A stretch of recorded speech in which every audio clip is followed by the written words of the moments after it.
All right, stop jacking off. Not you, Doug. You can keep going. I know you're quiet. All right, we're gonna start.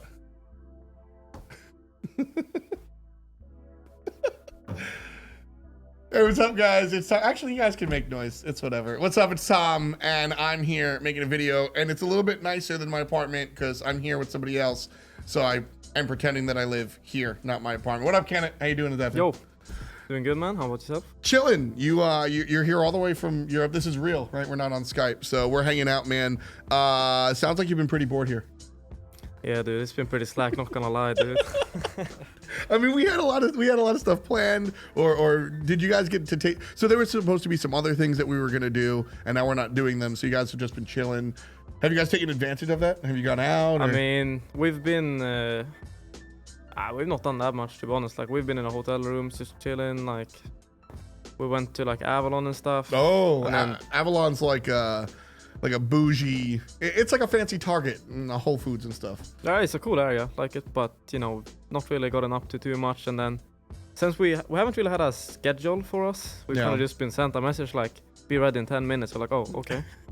That's the life. So we haven't been able to like plan out activities. We kind of wanted to do like go-karting or something, but maybe we'll get to do that later. We'll see. Yeah, we can go go-karting. That'd be kind of fun. Whirly ball is actually fun. It's like the sport that you play in a go-kart. We should do that as part of an esports broadcast, and it's not Aggro's idea.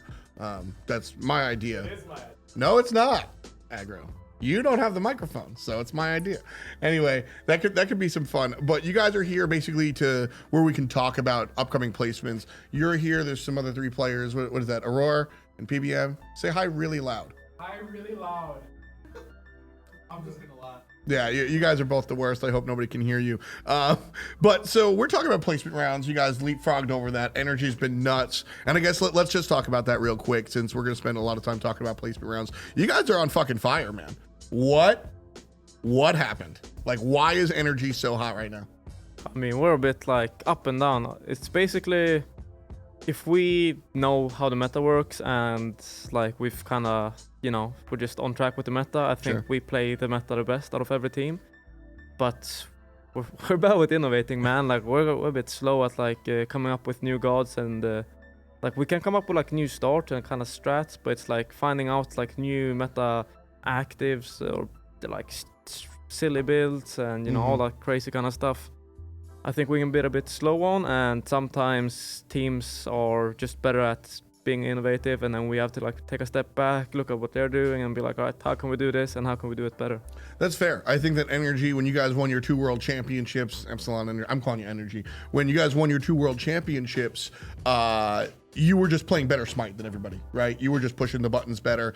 And as Smite grew, Aggro and I have this conversation a lot. As Smite grew, you know, you couldn't just be really good anymore because everybody got to be really good. And then, you know, kind of caught up to you. So everything's on the table. You guys not the greatest at adjusting or adapting, no pun intended. So how did you? I mean, how did you guys turn it around and become this team that is, you know, going to crush it at DreamHack? Well, I just think we have a really good, solid roster. We take practice very seriously, and we're trying to think about, you know, what are our strengths, and we're looking at what do we play best and try to play.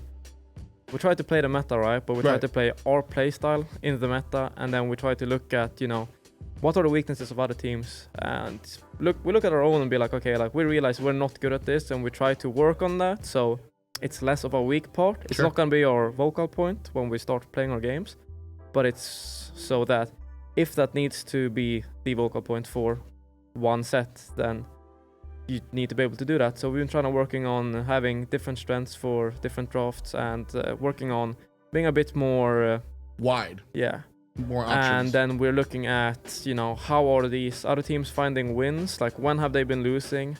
Why have they been losing? And when we've beaten them, like, you know, we look back and like try and think like, why did we beat them again? Try to get similar kind of drafts so we can execute similar kind of play style. And I think we've just been getting good at that. And then, you know, sometimes we just like it's just at the start that say we can have a slow start, but as soon as we figure out what's going on, we're we're clapping him. A lot of homework. I mean, that you kind of told us why you have a slow start, right? You come to the table kind of, I don't want to say unprepared. I'm sure you guys work in between splits, but relatively unprepared. And then you get a week or two of your own experience plus game tape, and then you guys can work and achieve that. Is that different? Were you guys doing that in the past, or were you just kind of relying on being the best? No, I'd say we always try to like work on drafts and stuff. Is but it more so now? Because it sounds like it. Yeah, I'd say it's a bit more so now, but it's also that teams wouldn't really come out with like too many surprises. Like I'd say in general before, like we'd be able to, if anything, start finding out like new picks that could work. Sure. But I feel like as of recent, because some people just spam crazy stuff in scrims and like they lose like 100 games in a row, and then suddenly they'll be like, oh shit, like this actually works. We fucking did it. Yeah, and then like meanwhile we might have been doing like scrims for 1 week with the same team, and you've been doing like kind of similar drafts. You're like, oh, this seems pretty good right now, so like we'll just go in with this. Then you start playing, and you like the other team just plays completely differently than you would have thought from your kind of scrim metas. So I think if anything, it's just being open to scrim a lot of teams right now. We just scrim everyone, so we can try and gather information from them, and obviously they're gonna get it from us too. But of course, we get to see kind of what play styles they use and what they're trying to try out, and then we can try that against other teams and see if it works for us, if it doesn't, or if we just see potential in it, even if we can't play it. That's interesting. I'm going to come back to that because that might be why Europe has been so incredibly competitive, and maybe a sharing of the minds. Oops. Maybe a meeting of the minds is kind of why, but more focused on NRG. Snap question. I mean, Emil Z, right? How much better is the team with Emil Z instead of Raffer, if at all? I would say the team is better with Emil Z. You would? I would say that. Right. Yes. Obviously, like credit to Raffer, he's an absolute beast. You know, I love the guy. He's a really cool person. But it's just it's a bit different playing with Emil Z. He's a lot more trying to be like active in comms, and he's, you know, for me it's like easier because he does a lot of shot calling, and he tries to always actively think, and he's trying to thinking of the game and like setting up game plans and stuff. But he also has a very good kind of attitude when it comes to practice environment. Right. So like he will still be able to tilt, you know, and get, you know, you can tell like he gets annoyed, and like he tilts. Everyone does in scrims. Like it happens. That's a human thing. But the thing is, he will recognize when he will understand when he's tilting himself, like afterwards, and you know he'll apologize or whatever. But he also, as soon as someone starts misbehaving, we have Ro for this as well, our coach. Credit to him, but he's really good. But like as soon as someone does something Nils doesn't like, he calls them out instantly on it. And sometimes you're like, just shut the, you know, like just close your mouth for 1 second. You can say fuck. Okay, I can. All right, yeah, shut the fuck up then.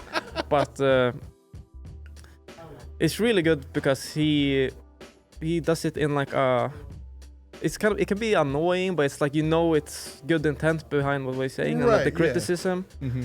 And he's really good at just trying to make sure that everyone's just on top of their game, and like obviously we do the same to him, and takes a lot of responsibility. Yeah, definitely. Raffer approached the game very differently, and I don't mean to like, you know, toss shade, so I want you to speak openly because we're not talking negatively about Raffer, just differently. I felt like Raffer really, that was a feel game for Raffer. He felt those team fights, and NRG was a real feel team, whereas with Emil Z it's more on paper. Raffer kind of led with his heart though. What was different about the way Raffer went about things for NRG?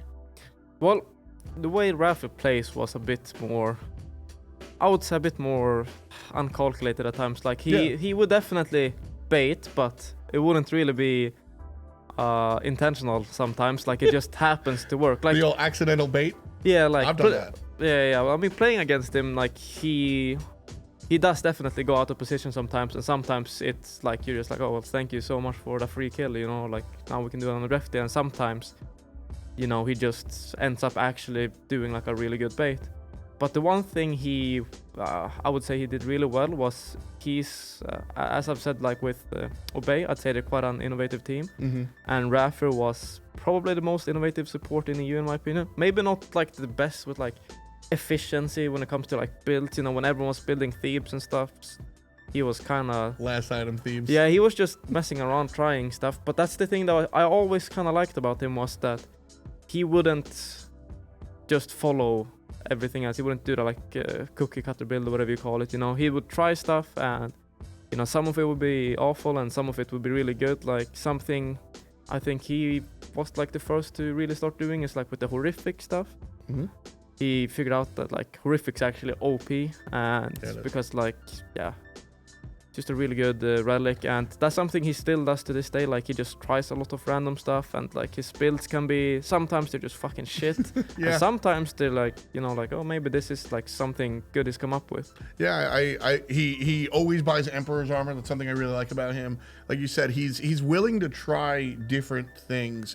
NRG, that's always been very interesting to me, is because NRG has always been a team that has been very meta, but not so much like Space Station or Cloud9 or whatever you want to call that core unit, because that's always hurt them. You guys in general have been like kind of meta, but then Yaman's playing Chiron mid or some fucking weird shit. Yeah. Do you think that NRG losing Raffer, you've kind of lost that? Are you guys still willing to experiment a little bit? We still experiment a little still bit, a little weird? but I wouldn't say it's the same, because it's just like Rafa will always try and think of this random stuff, you know. And Do you like, miss that? in some ways, but it's something I think we should learn from him, if anything. Like, I just think we haven't taken that lesson from him. But I remember, like, you know, Rafa will like randomly just write, you know, like, come into this jungle practice, I want to try something, and then like Yeah. you're just standing there doing the most random shit, but then you're like, oh, like this has a lot of potential, and I think that's just something we have to try and learn from and do more ourselves, and especially coming into Worlds, like, if you can find something that's gonna catch everyone off guard, like that's gonna be huge. That's the key, is that we saw you guys in the summertime and you guys were back to old. I mean, I said a number of times you guys looked like the NRG that won championships. There was a fire there, and all that superlative that you say about, you see guys walking down the hallways and then playing the games. You shit on Team Rival. No, they didn't have Alpha Jackal, and whether or not the Postman really makes a big deal, it's a separate conversation. I think he does, but you guys still shit on them. Then the fall split happened, and there wasn't that destruction level. You guys kind of cooled down a little bit, but that's, like you said, coming into Worlds, I mean, where are you guys mentally? Are you summer finals or are you fall split?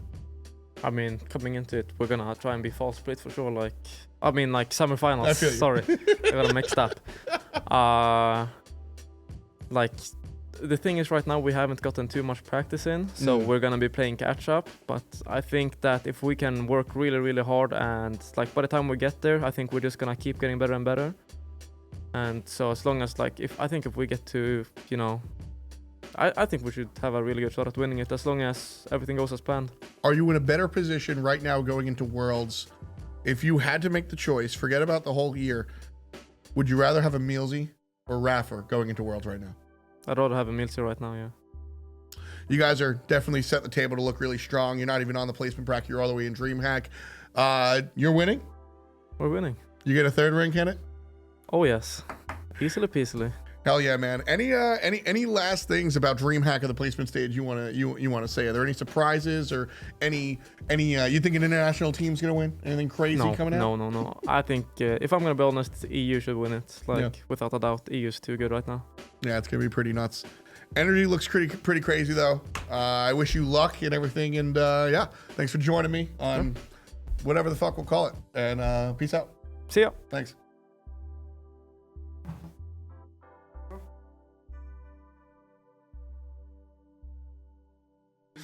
Totally left me.